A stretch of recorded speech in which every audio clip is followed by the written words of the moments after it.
Ali. No, we will go. Mahina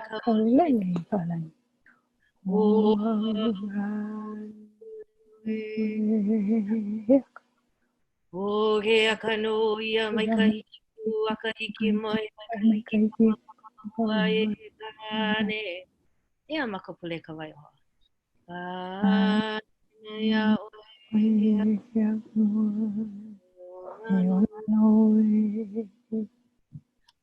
Aloha mai kako. Mahalo for attending our fourth and final session of Hoike Ea, the education conference portion of La Hoike Ea. We just want to welcome everyone and thank everyone for being a part of this. We have today all of our organizers and panel coordinators from the previous session. So myself, I'm Anuhea Awo-chan. We have Mahina Kaomea, who coordinated our youth sessions, Logan Narikawa, who helped coordinate our Kumu sessions, Trevor Atkins, who helped put together our parent panel, and then Noi Goodyear Kaopua, who helps to coordinate all the sessions for the entire La Ho'iho'i'ea extravaganza in the month of July. So I'm going to briefly talk about Hoike Ea, and then we're going to be sharing a recap of the different resources and like major takeaways that we got out of our sessions. Talk a little bit about just our personal takeaways and what we learned and what we want to do moving forward. Anything that we might want to say to each other now that we've all seen each other's different perspectives, and what we would like to see out of this education hulihia. And then at the end, there's going to be a time for anyone in the audience to ask us questions. So, oh, somebody's having a problem with audio. Someone will try and help you with that. Okay, so let me get my screen shared. Cancel.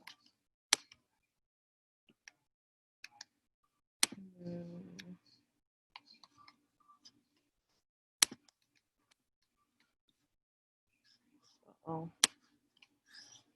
okay. Just kidding. I'm not gonna share my screen. I'm just gonna talk. So, like some of you may already know, and like I said, Hoike Ea is the education component of La Ho'iho'i'ea, and it was started around the driving question of what does education look like in an independent Hawaii? What does it sound like? What does it taste like? What does it smell like? Just what is it? And it is intended to be the preparation and the setup for when we regain sovereignty and we have full and total control of our education systems in Hawaii. And until that happens, we're trying to create Ea in the settings that already exist. And so the purpose of the conference was definitely to be very community driven, from keiki to kupuna and all learning settings, not just what we consider school, but from aina to kai, in the homes, and everywhere where learning happens. And so the initial Hoike Ea convenings were very much about everybody coming together, all different kinds of people. We had a huge keiki contingency, a huge kupuna contingency. We had people from PK through 13 plus in the education setting. And we also had just community people and anyone who wanted to come and be a part of the conversation. And through that convening, participants put together a 10-point plan of what we thought independent Hawaiian education would look, sound, and feel like. And so from that 10-point plan, each subsequent year of Hoike Ea tried to take from those 10 points and build upon them. And so some big things that have been produced out of the conference are like really rich unit plans that teachers have been able to implement, really deep and meaningful school and community partnerships and collaborations that happened because people met at the conference. And then some like just resource sharing and resource compilations that are accessible to everyone. But I think this year's convening, because of how we had it organized and kind of targeted to different audiences, we also got to see just a really wide perspective and a wide range of what education means and what it can be when we decide to take control over what that means for us as a community and a people and a nation. Um, so we're gonna go a little bit over some of the shared resources that we've created. And in that document, you will have access to the full 10-point plan if you wanna look over it and see what all the 10 points are. And it is definitely a working document. So if you have Mana'o, feel free to let us know. And one of the big things that we're going to be working on moving forward is taking the mana'o from that 10-point plan and actually shifting the perspective to be foundationally Hawaiian. So we want somebody to take a look at it and take the i'o of it, the mana'o, but write it from an Olelo Hawaii perspective. So that's kind of one of the major things we're working on as a next step. So in terms of introductory stuff, that's kind of all I have. And so the next thing we wanted to do was just share some resources that we came up with over the course of the last 3 sessions. So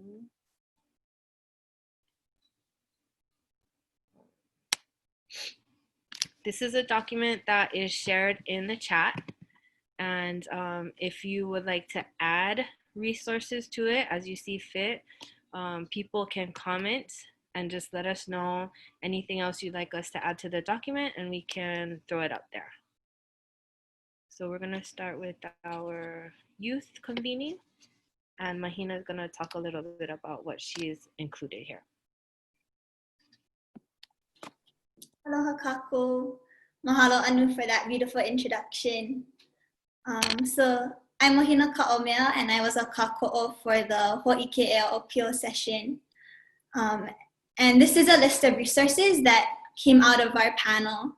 The first is a summary of the session that I just put together recently.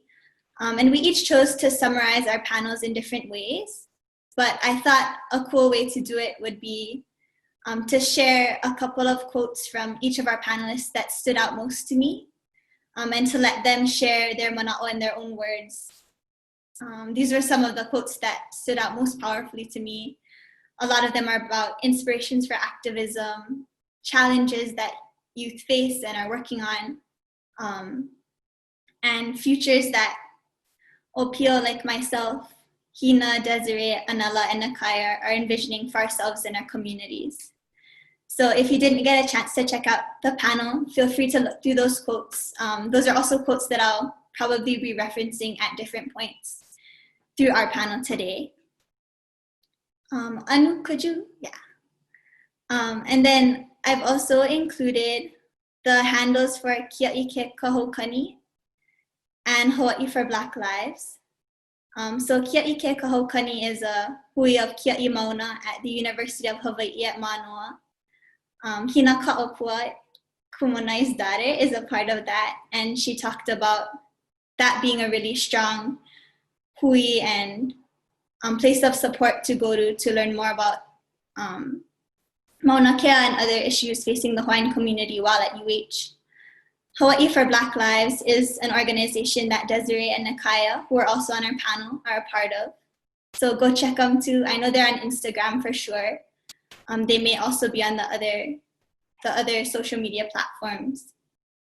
And then the 3 resources that followed, the one shared by Jamaica Osorio is a list of Hawaiian books and different readings that are instrumental to building Lahui consciousness, which she shared around the 4th of July and which Hina brought up in our panel as well.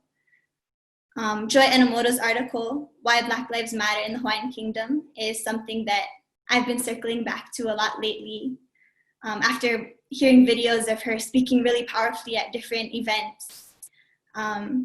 So go check that too.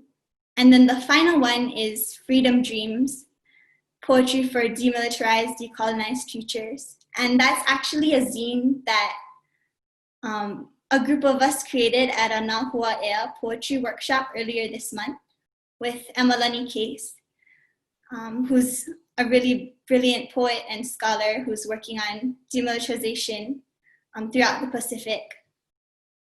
So there's some really powerful AI-driven features in that zine. If you have time, I'd love for you to read through it. And I'll also be talking a little more about that later on.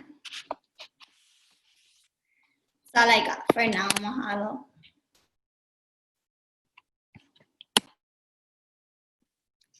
Mahalo, Mahina. Aloha, everybody. I'm going to go through a short summary of the Kumu session and then walk you through some of the resources that you can explore later on. We had a really awesome panel. Basically, if you missed it, there was a group of Kumu that went up to the Mauna last summer, almost exactly a year ago today. And in helping to organize the group, we just asked that the Kumu bring back something from their experience and then and just basically tell us about what it looked like when they integrated their experience into their classrooms. They were all actually most of them were classroom teachers. One was not, a kind of community educator, and so here we are a year later, and we were able to get the teachers back together and talking story about what happened over the past year and basically the impact not only that it had on them as individual teachers, but the larger impact that their experience had on their students, but also their observations of how the Mauna Kea movement was affecting their students. And it really seemed like time and again that the Mauna was a touch point for their curricula, no matter what subject they were teaching, no matter what age, what grade, that this was a real kind of historical moment that all of the students were understanding their school year through the kind of prism through which they saw the entire school year develop. We talked a little bit about how it's hard to believe that it was a year ago, and in some ways how transformative the moment felt, just because, and I think Trevor's going to talk a little bit more about it, but just because of how transformative our current moment feels. So we tried to kind of take ourselves back to a year ago and then walk through the entire school year. One thing that came out was the way that the process was iterative, and for Anu and Kalelehua Maioho, they actually went back again with their students, and we got to see, or I got to see at least, the kind of firsthand progression of them going up, them coming back with an idea, and then them seeing that idea through, and then kind of taking the idea directly to their students. So real quickly, I can kind of walk you through a organizing map, or 2 pages of an organizing map I came up with. So yeah, maybe start with the first one. And basically what I did was try to think through what we covered in our process, and the sorts of questions or issues that you should be thinking about. For most teachers, I think this comes naturally, and I just put it down in one place in case you're new or you're trying to think of ways to bring a different kind of educational experience to your students. And so basically it was putting everything on one paper. Probably wouldn't fit if this was an 8.5 by 11. You'd have multiple pieces of paper associated with the different boxes, but really just putting everything in one place and a way to get your thinking started. There's definitely going to be more things that come up and issues that you need to face that arise along the way. And then the second map is more of a timeline.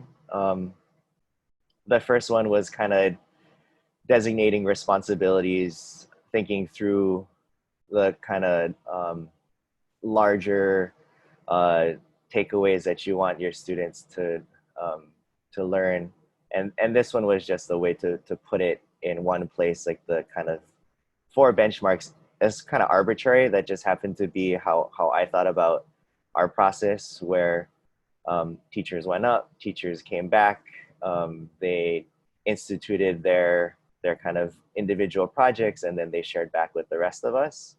But this is something you can make into however many different constitutive parts that you'd like.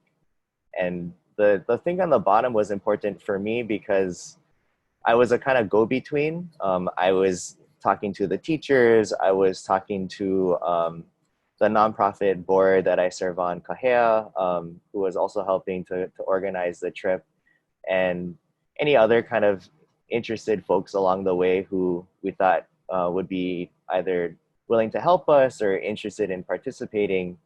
Being able to boil down their project into two to three sentences that you could use, like, no matter who you were talking to, was really helpful. So it, for the sake of your thinking, like, I think, generally speaking, whenever you do something, organize a project, it's always good to have a really clear kind of summary of what you're doing. But backwards planning, I think, is something that most teachers are well versed in, which is basically what this map encourages you to do. And if we could go to the Kumu resources, I'll talk about the links at the very bottom during my personal reflections, but I just gathered either the direct stuff that the Kumu were referencing, for example, the next generation science standards that Ululani referenced in her presentation. She said, actually, it was a question that was raised by an audience member who wanted to know to what extent standards were being used in her kind of day-to-day planning around Mauna Kea. And she said that the next generation science standards happen to be really good for talking about kind of social issues, even as you're talking about science, and them not distinguishing between different subjects in the way that maybe traditionally education has. And then the one below, actually, it's co-written by Anu's principal at Malama Honua Charter School, but that was in reference to the same question about how to do evaluation kind of from a Hawaiian perspective in the context of Hawaiian-focused charter schools. And above that, we have Kale's video that was masterfully produced by her and her husband. And you need to use the password for now to get in. So you'll see a shout out there to the co-producer. And then the very top is a form letter that Ulu created and shared with us around her trip to the Mauna. She said that this is something that all teachers have access to, a kind of template for controversial topics, but she went ahead and shared the exact one that she made for Mauna Kea in her classroom this past year. And then the two below are resources that I pulled because Andy Sharuk referenced, actually, it's a friend of hers who's a teacher who happened to go up with the group as well, but she was kind of giving a shout out to him and what he does in his classroom. And she talked about using role playing in the history or the topics of history to encourage empathy in students. And I just pulled two examples of how to do that if you haven't before.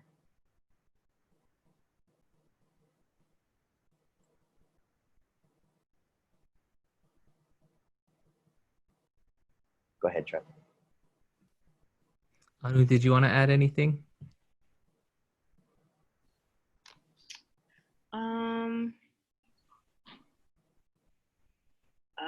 I guess the only other one is this one here, this Kanayo Kana Kumu Talks. It's just a series of videos from Hawaiian Focus Charter School staff around like many different topics.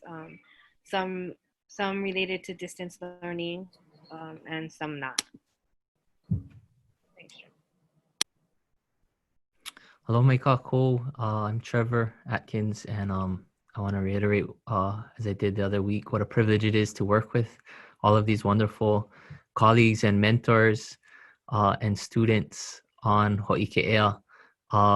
I learned so much, specifically from our parent workshop, but also from all the other workshops. And I think these resources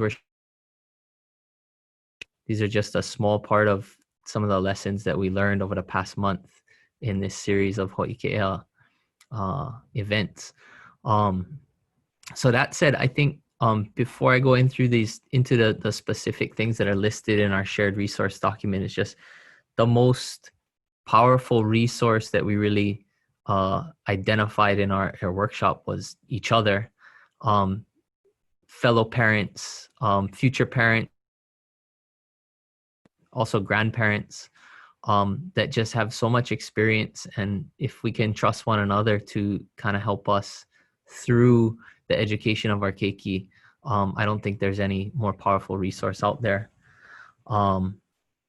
But I did want to have like a tangible list with clickable links, like everybody else. And so a few of the things that came out of our session were the ulukau.org electronic library of Hawaiian resources. So a lot of the books that we use in Hawaiian education are available at that website. And you can also use that website to word search the Hawaiian Nupepa for old articles. And some have been translated, many have not. And that's a ha'awina or a homework in its own. Simple resource that if you don't know about, vehevehe.org is just an online Hawaiian dictionary. And be useful for the challenge that Mehana Makaina'i threw out, which was she asked everybody in our session to just simply put labels around your room, your kitchen or your living room of what things are called in Hawaiian language. And so if you wanted to do an activity like that, an online dictionary becomes really helpful. Someone else had mentioned Khan Academy, which isn't really specific to Hawaiian education, but I think if we're able to deliver kind of a Hawaiian medium education in our homes, then what we're missing might be those math and art and tech and econ and physics concepts and things like that. And so Khan Academy has a lot of free, succinct lessons that students can watch that are really accessible from a lot of different age levels. And then a couple of curriculum repositories that are fairly open source. Kumukahi.org is an older resource that put together a lot of different lesson plans gathered up from around the Pai'aina. And a newly developing website that's kind of in its infancy, but I think is starting to open up to the community is vaihona.net. And that's a crowdsourced group of lesson plans. So I think right now there's 400 teachers.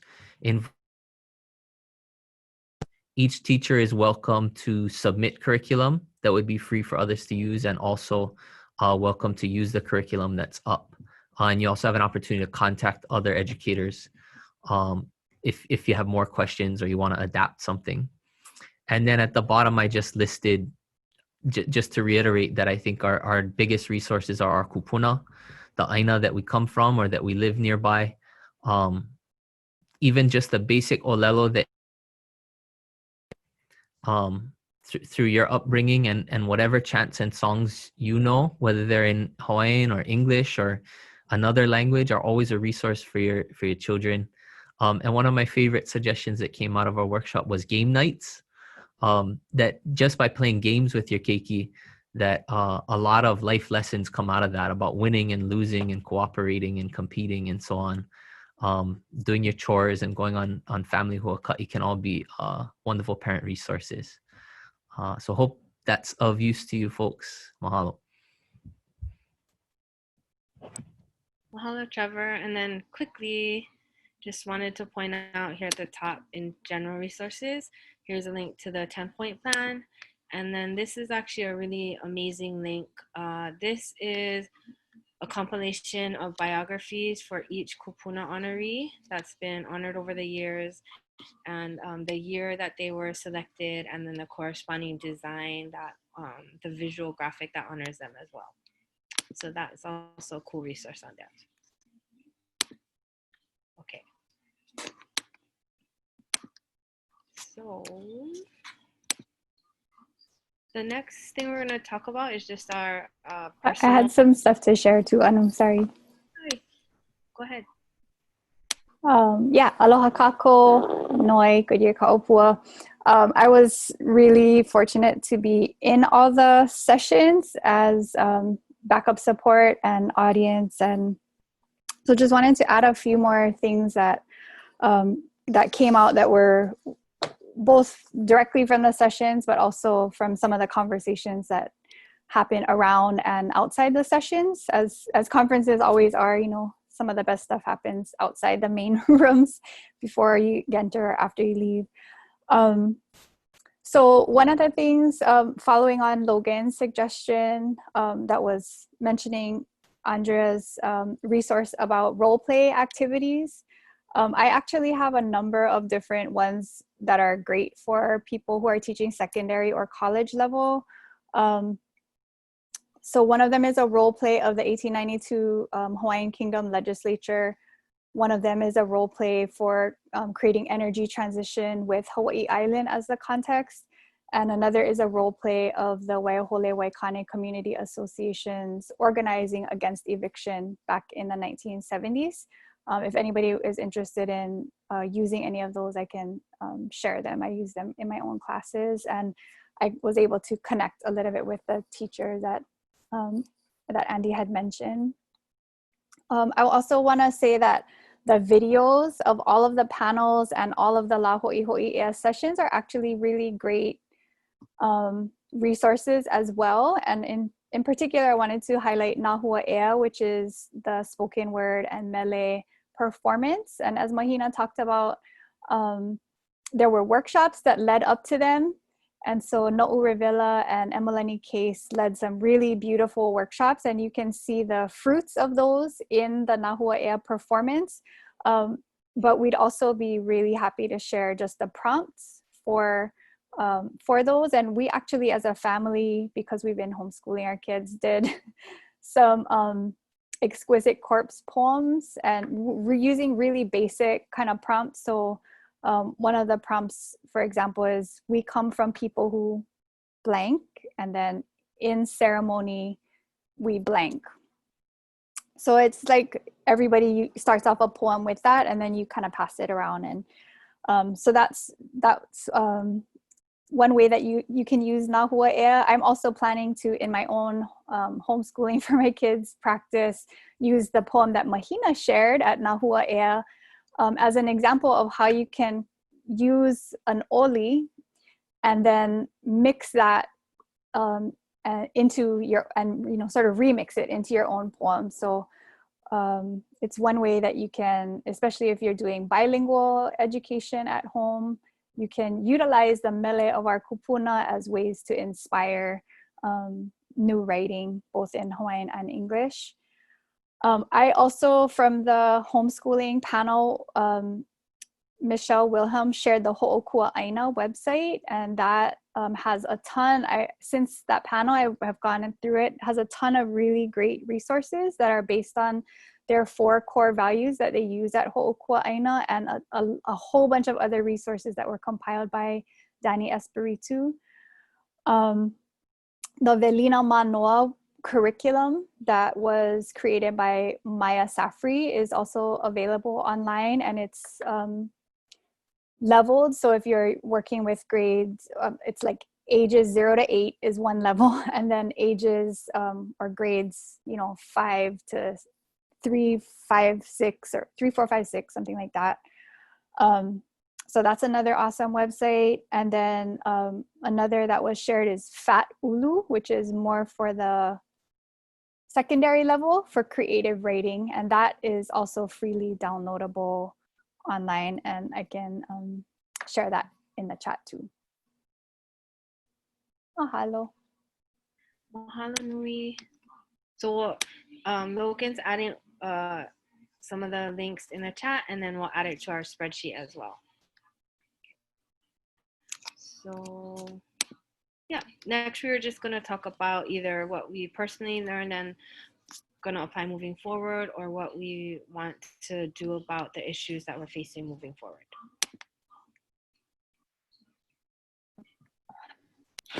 I think one of my most powerful takeaways from the OPO session came in response to a question I had asked, like, what is a concrete action that you want to take to show up for each other and to stand in solidarity? And Anela told a story about attending a rally at the state capitol for Breonna Taylor and George Floyd. And he said, thinking about concrete action, all I really did at that march was stand and chant. But he was really physically standing in solidarity. And he said, whenever there was a call, he called out as loud as he could. Whenever everyone raised their fists, he raised his fist. And he talked about that as something so concrete, just showing up, being present, and really physically standing in solidarity with others. And that was a powerful story to me. And it's inspired me to commit to being present and showing up and really standing there in solidarity more often. So that's one thing that I'm going to do as a result of the panel. The second was something that Nikaya shared in talking about challenges of youth organizing. And she shared with Black Lives Matter in particular, the issue that they're trying to combat is a systemic issue. And she said with systemic racism, the system doesn't need racist people in it to continue to be racist and for that racism to thrive and grow. And so she talked about a challenge that they were facing was not knowing not only what they're fighting against, but what they want to see going forward. And she said that was a challenge that organizers of the 2016 movement faced and something that they learned from and are trying to move forward with now in 2020, figuring out what is it that they want and what steps do they need to take to work towards those goals. And that statement actually reminded me of something that Emalani Case shared in the Hoike Ea poetry workshop that I mentioned earlier. That was a poetry workshop centered around poetic visions of demilitarized and decolonial futures. And she said, sometimes we spend so much time thinking about what we're fighting against that we forget to think about what we're fighting for. And at that poetry workshop, she encouraged us to think about what is it that we're fighting for? What futures do we want to drive us towards? And when we reach that future that's decolonial, that's demilitarized, that's deoccupied, what is it that's going to wake us up in the morning? And I loved writing poetry about that. And I think for me, poetry is one of the most imaginative spaces, one of those practices that allows me to envision what kind of futures do I value? What futures would we want for our lahui? So the second thing that I'm going to do as a result of this panel, and also as a result of that wonderful workshop that I had the opportunity to attend, is to spend more time writing poetry and to spend more time thinking about not only what is it that we're fighting against, but what is it that we're fighting for and how do we get there together? Mahalo.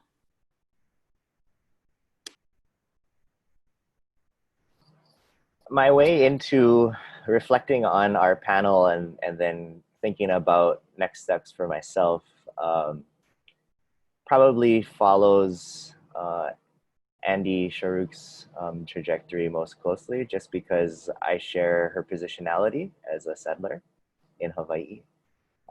And she was very forthcoming about that being the place that she started from with regard to her trip to the Mauna, and then also her kind of larger work as an educator and specifically as an arts educator.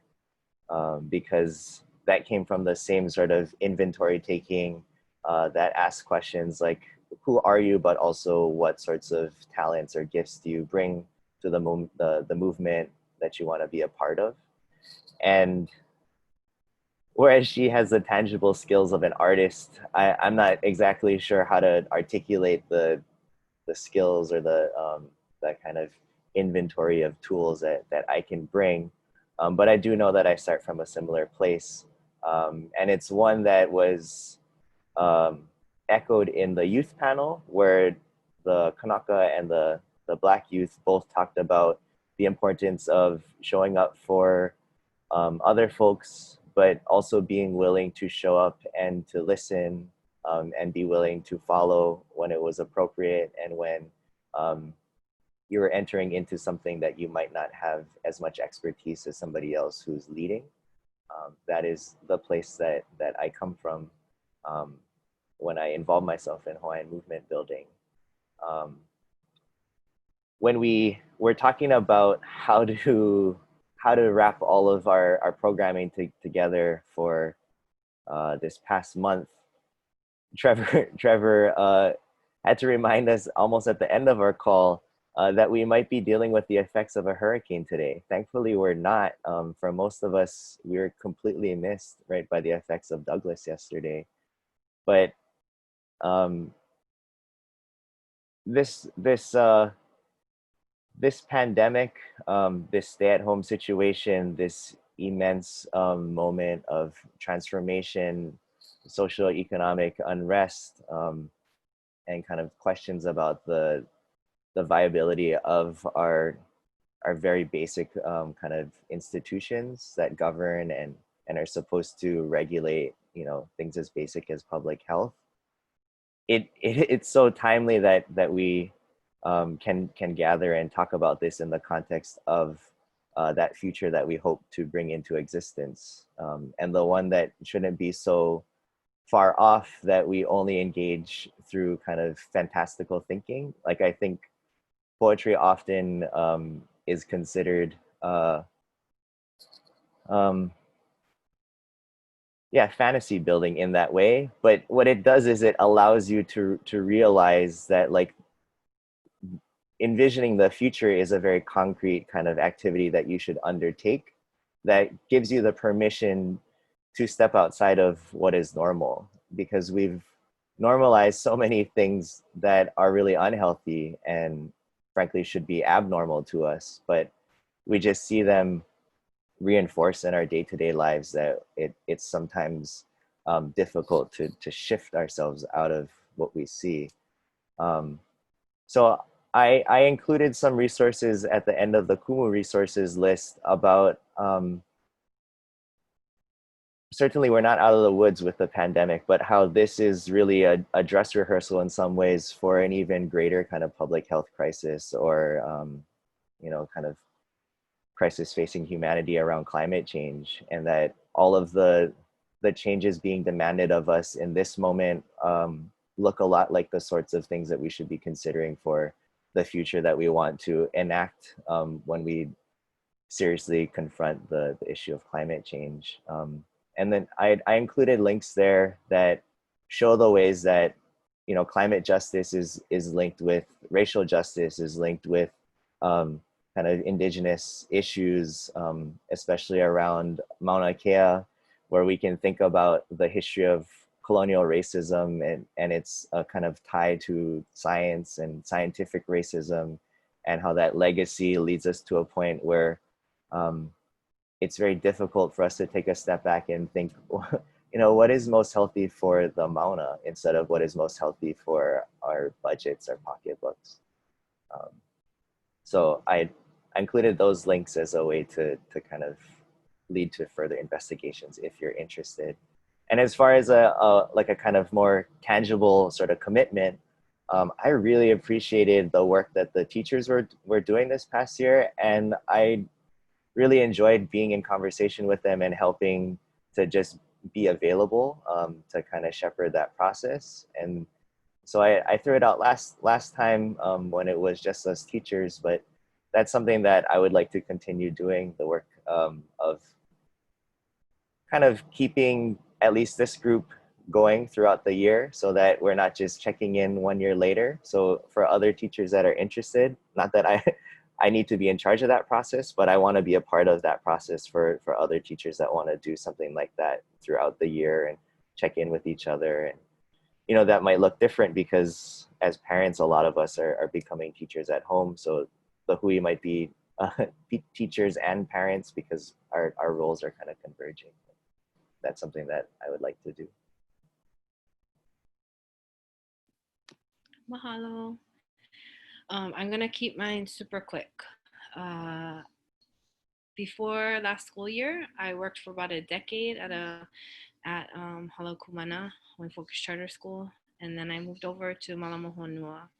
And in working at Hala Kumana, that integration of education, education, politics, social justice, how those weave together were pretty seamless, and they were pretty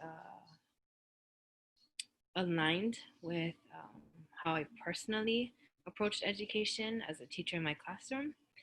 And I'm new at Malamohonua, and it's the approach is different.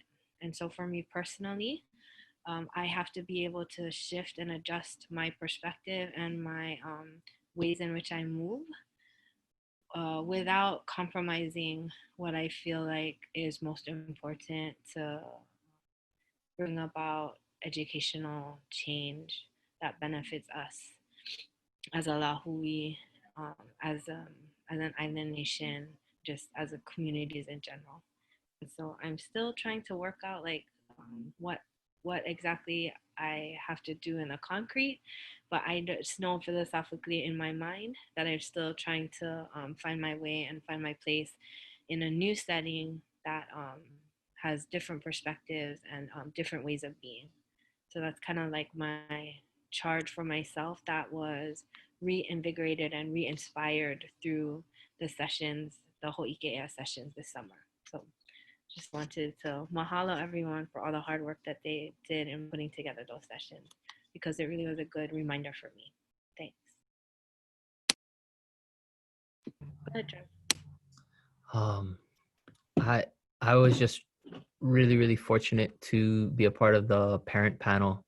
Um, being a new parent has been by far the most challenging thing I've ever done, and my wife has ever done in our lives. And so um, I think all the difficulty was really validated in the panel. That yes, it's hard, but Michelle Wilhelm had said, you know, trust your instinct, and everybody had kind of reiterated that uh, parents have been the primary educators for centuries, millennia, parents and also grandparents, and that, you know, we're simply just going back to something that we've always done. And it was just these sort of 100 years that went by where we were convinced that school would take care of our keiki for us. But I think all of the speakers reminded us that, you know, regardless of what educational setting we choose for our child, that the kuleana really is on us to be that primary educator. And it also, the panel also helped me to see the value in everyday interactions. You know, I think for those parents that are staying home and wondering, you know, how am I going to teach my child math? How am I going to teach my child English? Those are important things to think about, but you also need to value the part where you're teaching your child responsibility and care and kindness and love, and that counts as education as well. You know, it's not just those hours when you're doing math or reading that count as education. And I was just personally motivated by the panel to continue to put pressure on our public education institutions, especially the ones that proclaim to be Hawaiian focused or Hawaiian culture based, not to compromise with the state. Right now, the state is trying to compromise our health and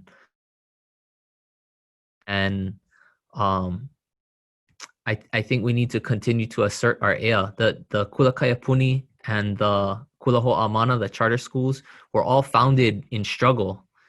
They were founded as resistance. It came out of 30, 40 years of resistance.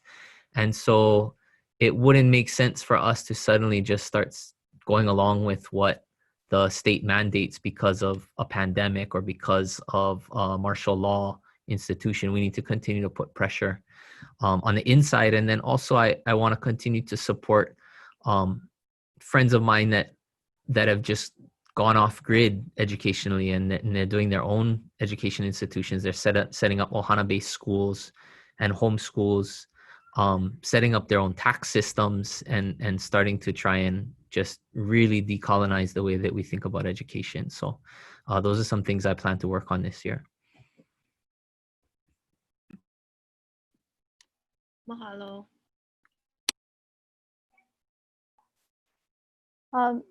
So for me, the things that I'm thinking about in terms of personal action really have to do with, like Trevor was saying, you know, being a parent of young elementary school age kids. We're going to be keeping them home, forming bonds with other parents. In particular, my two youngest are at Kula Kaya Puni. So as Kaya Puni parents, thinking about how we can create a network to support each other, because we know that the broader society doesn't support Olelo Hawaii so much. So doing that together, but also wanting to still support the school. So how can parents who normally would send our kids to Kula Kaya Puni or to Hawaiian focused charter schools not pull our kids out, because that impacts the bottom line for those schools, but actually work in partnership with the schools so that we can be providing them education at home while also, you know, connecting with the resources that they may offer. For us, we had a very difficult time with the transition to online. My kids just were not super into online education, and we as parents we don't believe in sitting our kids in front of a screen for 6 to 8 hours a day as a form of learning. We want the aina to be their kumu. We want them to be on the aina. And how can that happen? So no easy answers, but I think we're figuring it out, and we've initiated conversations with the leadership at our Kula Kaya Puni, and I think I would just really encourage other parents to do the same and to try to start building those kind of pilina between ohana and the kind of relationships with the kula. So it's not just like we have to start reshifting the way that we think of school as a place we drop our kids off and then they do the education there, and then when we come home, you know, we take care of like the basic needs or the other kinds of things that don't happen at school. And not every parent has the kind of flexibility and privilege to be able to do that. So I think we have to think collectively too about how to support families where there are, you know, essential workers or people who are, you know, struggling to get by so that they can't take off time from work to educate their kids at home, but they don't want to compromise their health or their kids' health.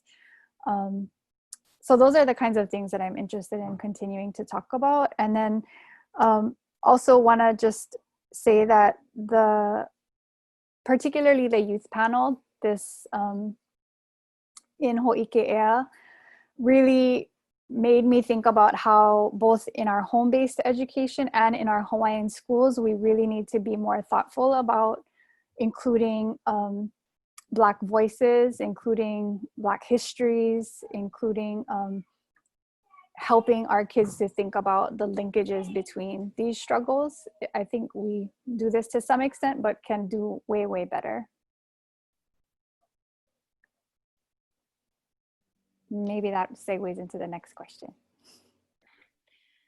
So I noticing that our time is a little bit close to the end. So what I want to do to condense and save some time is just ask you guys to, if you're really feeling strongly about both questions, like share them both.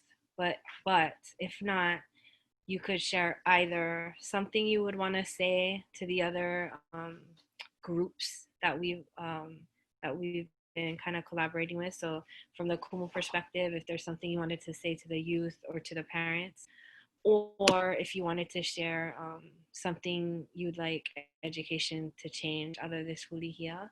So maybe just kind of pick your strongest messages that you wanted to convey in our last couple of minutes here.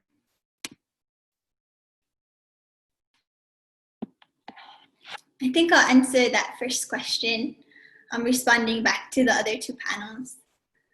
So something that really stood out to me from Kumu Trevor's panel, which was the Hoike Ea Makua panel, was something that Leilani said. She said, "You are what your children need."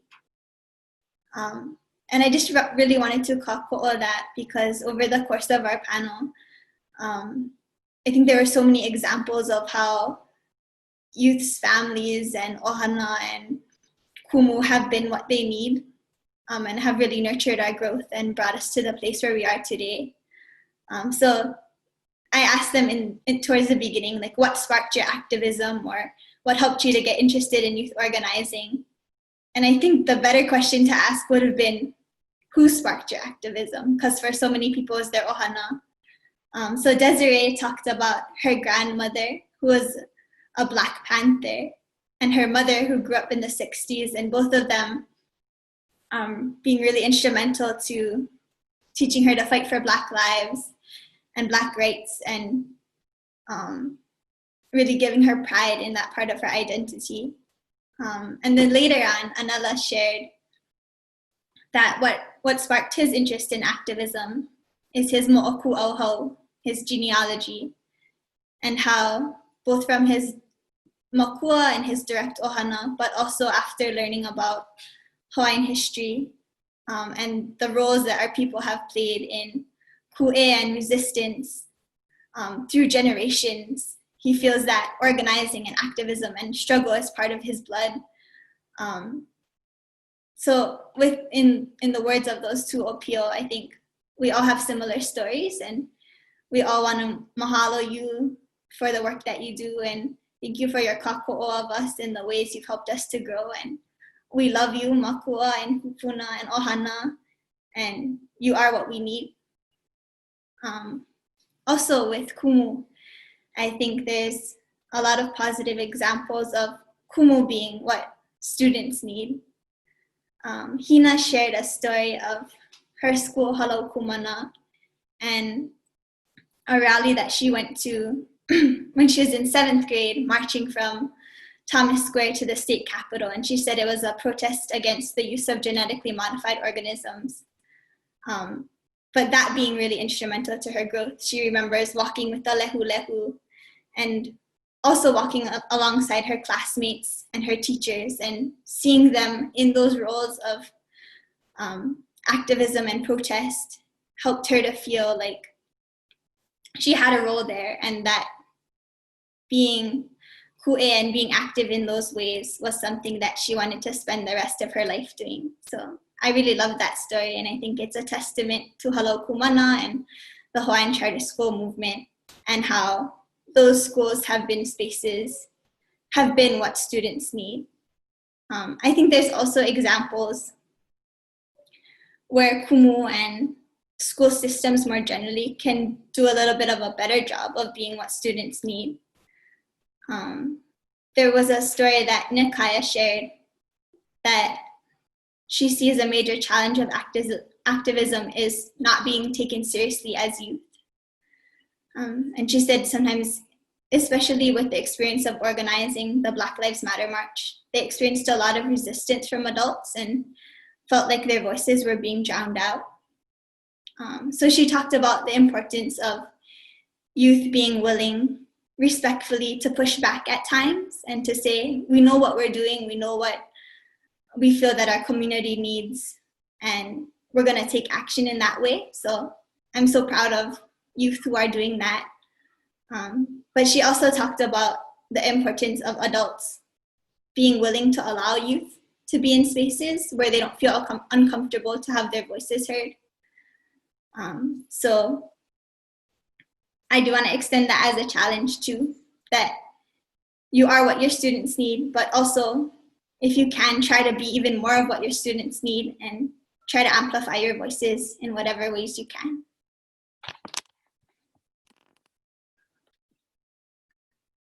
Mahalo. I think I'll try to cover a little bit of both, but only because not a lot of new ground. I think we're starting to answer these questions already. When I think about how the three groups would talk to each other, or specifically from the perspective of Kumu, I was thinking about this question in the context of the youth panel, where, yeah, that challenge was issued, to have Kumu listen to youth, right? To genuinely listen and to hear what young people are saying. And I don't think that just means like to open your ears, but to be receptive to the challenge in that kind of simple request. And what it would mean to then prioritize young people and students in ways that we don't already. And I think about this in the context of our other question about this moment of Hulihia, and how Huli, it references like the kind of relationship between generations. It reminds me of how George Helm, not that I heard him in person, but I've seen YouTube videos, how he reminded folks that the word revolution reminds us that the most significant change can come through turning back, to looking back, and how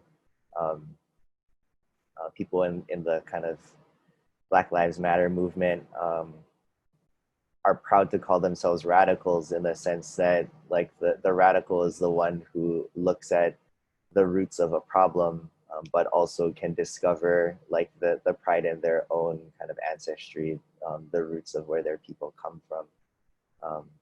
And of course, this is all to say that rediscovering traditional knowledge is a way to create the alternative to all of the problems that we face now. It's so simple in some ways, how simply turning away from what is normal and then turning back to what used to exist creates the very society that we should be building now and you know, ahead through the pandemic and beyond.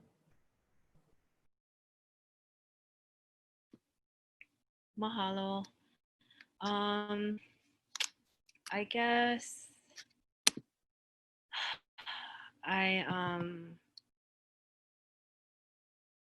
would just like to say mahalo.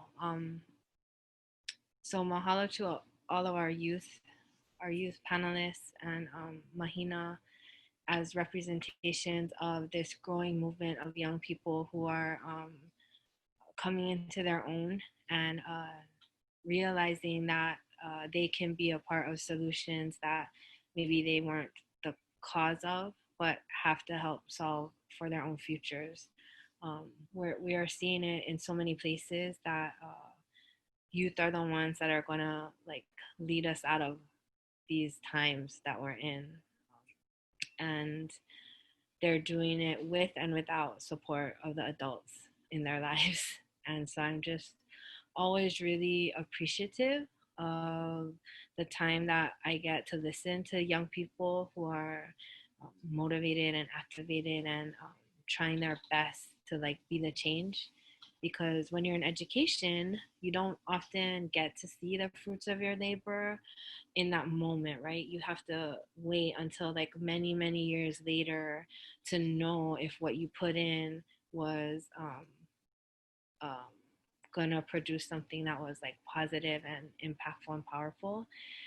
So I think for educators, teachers, us that work in schools, it's always really nice to hear from youth voices to just help keep us going, because it's not easy work. And so we need those moments of like, okay, we can keep going. Like, let's keep doing this. Like, something is happening, something is working. And then just also mahalo to parents, because in these last couple of months as schools closed, we really got to see how important that homeschool, like student teamwork, collaboration, um, how important that is and how powerful it can be if it's done really well. And I would just say to all the parents out there who are struggling to figure out, like, what am I going to do with my children? I have to go to work. Where am I going to send them to school? Is it safe? What should I do? What should I do? Um, I would just say, like, whatever you choose to do with your ohana, um, is what you choose, and you don't have to feel bad or guilty or scared about any of it, as long as you're moving forward, like, with what's best for you and your ohana. um, you don't need to beat yourself up about all the other perspectives and the mana'o out there. As long as all of us are all working together, teachers, schools, parents, families, young people, we're all doing the best we can. And so I just want to say mahalo to everyone out there who supports our children in building them up to be the best possible people that they can be, because they're the ones that are going to take care of us and our aina and our communities moving forward. So, mahalo. Mahalo for all you folks, mana'o. Mahina reminded me that I'm a student right now. I've been forced to go back to taking a stats class over the summer, and I'm struggling.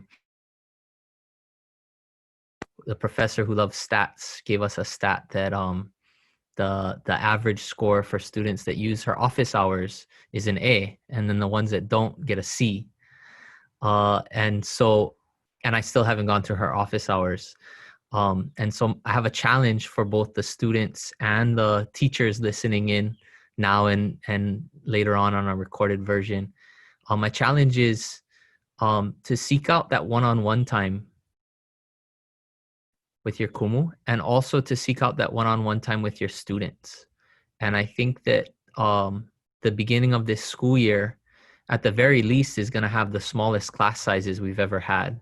And if not super small class sizes because of modular rotations on campus, perhaps even online education where it looks like this. And so for teachers, I want to challenge everybody, rather than just talking to a whole bunch of faces on Zoom every day, to make space and opportunity to talk to people one-on-one, because I think that that's why parents are the primary educators in their child's life, is because it's one-on-one time. And when we come to the classroom, the type of learning that we do now is not ever one-on-one. And if students don't try and make that space and teachers don't try and make that space, it just won't happen in this system. And so my challenge is to try and recreate that one-on-one learning space that we had for hundreds and thousands of years, within whatever context you're in.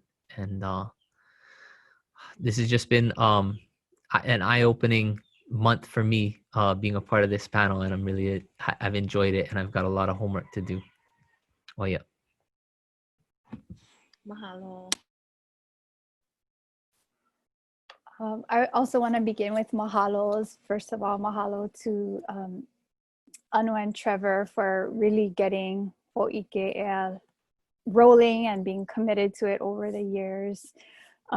It's such an important space to have. I really don't think there are enough spaces where educators who are already committed to Hawaiian independence, who are already committed to Aina-based education, who are already committed to the kinds of things that are in the 10-point platform, can get together and talk and share ideas and share resources. I'm really grateful for your organizing work. And Logan for helping us to bring some new energy in this year and really, face the shift to digital conferencing, in a good way. And then I want to say mahalo to Mahina, who has just been amazing to work with, but also to watch as as I've gotten to know you over the last few years, just blooming. And as so many have said, that youth are going to lead us through. I don't think that excuses us makua, or when we get to be kupuna from the kuleana of trying to continue carrying what we can. But watching you folks gave me a tremendous amount of hope when I saw your panel, both the way that you facilitated it and the kinds of things that you all are thinking about. I don't think that I was there when I was your age. And it reminds me of a story, so kind of in response to the question of Hulihia. Several years ago, we had asked this question when I was organizing with a group called Mana. We had asked this question of, what does an independent Hawaii look like?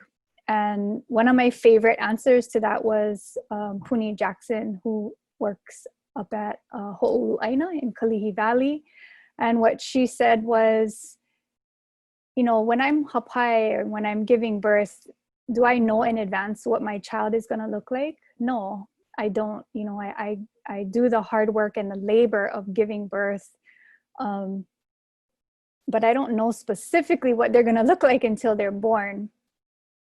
And I thought that that was such a beautiful way to remind us of how important it is to trust the embodied process of birthing new realities that are very much grounded in a genealogy of who we are and where we come from, and the aina that feed us and that give us the nourishment for our bodies to be able to create that life. So when I see folks, the youth, I think of that. I think of we are creating this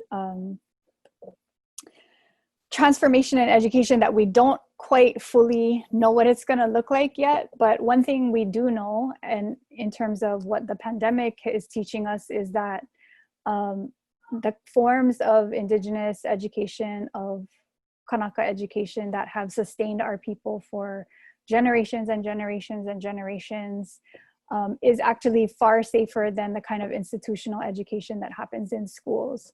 So if we were working in smaller groups on the aina, outdoors, with trusted mentors, in a close group of people who are ohana, or a combination of ohana,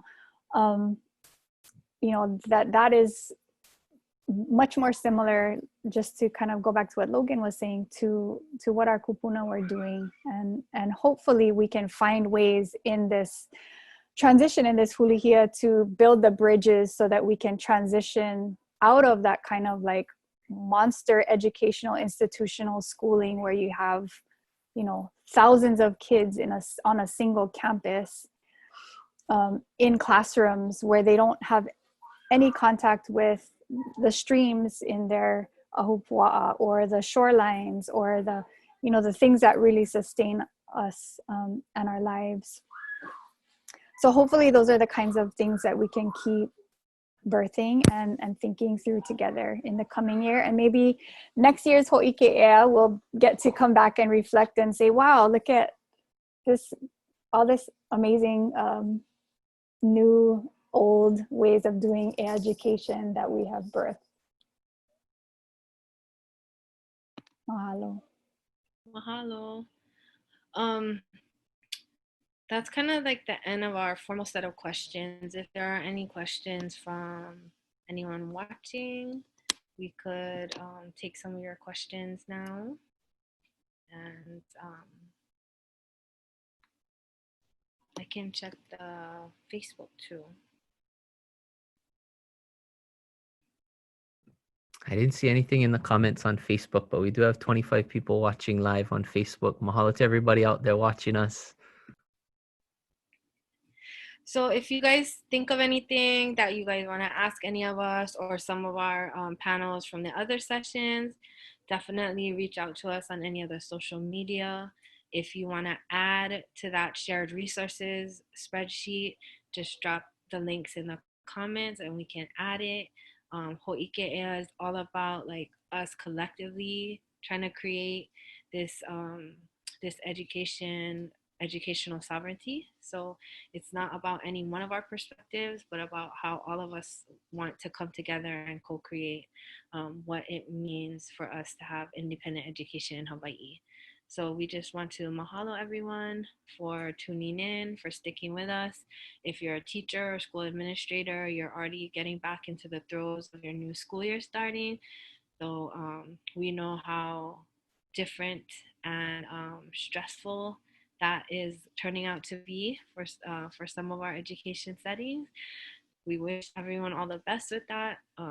We wish everyone health and safety, and we hope that you all continue to interact with us, be a part of this, and join us, and check out all the other La Ho'i Ea events that are continuing to roll out until the 31st. Any other closing thoughts? Mahalo nui. Ahui ho.